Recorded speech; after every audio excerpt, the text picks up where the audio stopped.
हरियाणा के पूर्व उप मुख्यमंत्री दुष्यंत चौटाला जी हमारे साथ बात करने के लिए मौजूद हैं।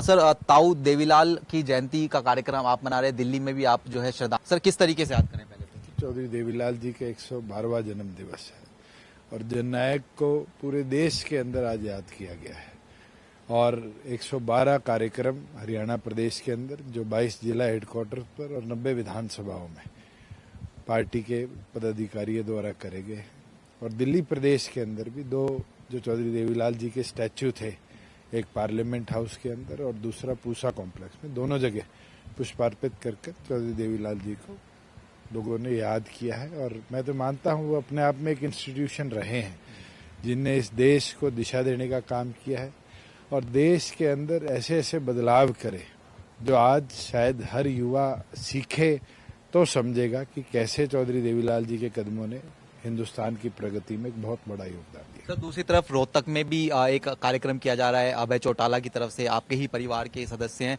और किस तरीके से देख रहे हैं? कांग्रेस कह रही है जो है बीजेपी की बी टीम बनकर कार्य कर रहे हैं, इसलिए रोहतक में इस तरह का कार्यक्रम। आपको आज मेरे ख्याल से 4 साल हो गए कांग्रेस की इस बात को कहते हुए। मुझे ये तो बताओ कि विधानसभा चुनाव में किसने बीजेपी की कई टिकटें बांटी? भूपेंद्र हुड्डा ने बांटी। बी टीम कौन था और कौन किसके लिए काम करता है राजनीति के अंदर? आज मुझे लगता है राजनीति के अंदर सब अपनी ताकत को बढ़ाने के लिए काम करते हैं, ना कि दूसरे की ताकत को बढ़ाने के लिए। और जहां चौधरी देवीलाल जी को याद करने की बात है, केवल मात्र पॉलिटिकल पार्टियां नहीं, बियॉन्ड पॉलिटिकल पार्टियां, पूरा देश आज उन्हें याद करे। मैं तो अभी ट्विटर हैंडल देख रहा था, मुझे नहीं लगता हरियाणा की कोई ऐसी पॉलिटिकल पार्टी का नेता हो जिसने चौधरी देवीलाल जी को नमन ना किया।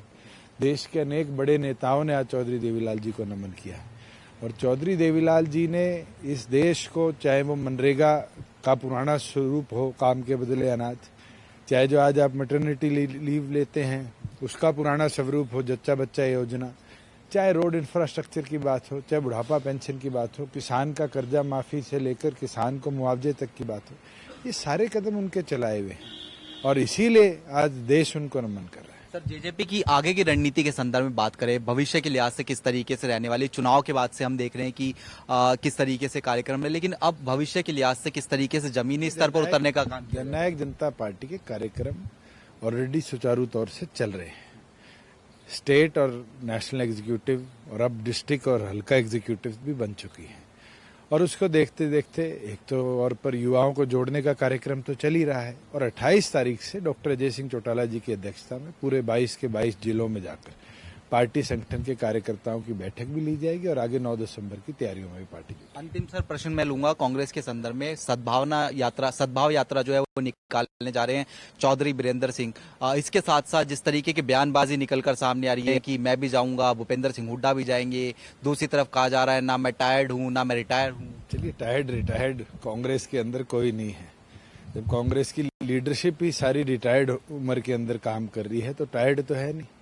और कौन यात्रा निकालेगा, कौन जाएगा, इनके अंदरूनी झड़प और अंदरूनी लड़ाई तो आपको जब यात्रा शुरू होगी तब दिखेगी कि किस तरीके से पुराने कांग्रेसी और नए कांग्रेसियों में, या पुराने कांग्रेसी और जो छोड़कर वापिस कांग्रेसी बन गए उनके बीच में कितने आपसी रंजिश है, लड़ाइयां है, ये तो आने वाले दिनों में आपको दिख जाएगी। लाडो लक्ष्मी योजना भी आज से शुरुआत हो जाएगी, एक बड़ी अमाउंट जो है महिलाओं के खाते में मैं तो उम्मीद रखता हूँ शुरू करें।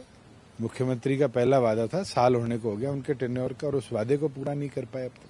बहुत बहुत शुक्रिया। तो दुष्यंत चौटाला जी हमारे साथ बात करने के लिए मौजूद थे, तमाम मसलों पर जनता टीवी से खास बातचीत कर रहे थे। कैमरामैन मोहित के साथ स्पर्श शर्मा, जनता टीवी, दिल्ली।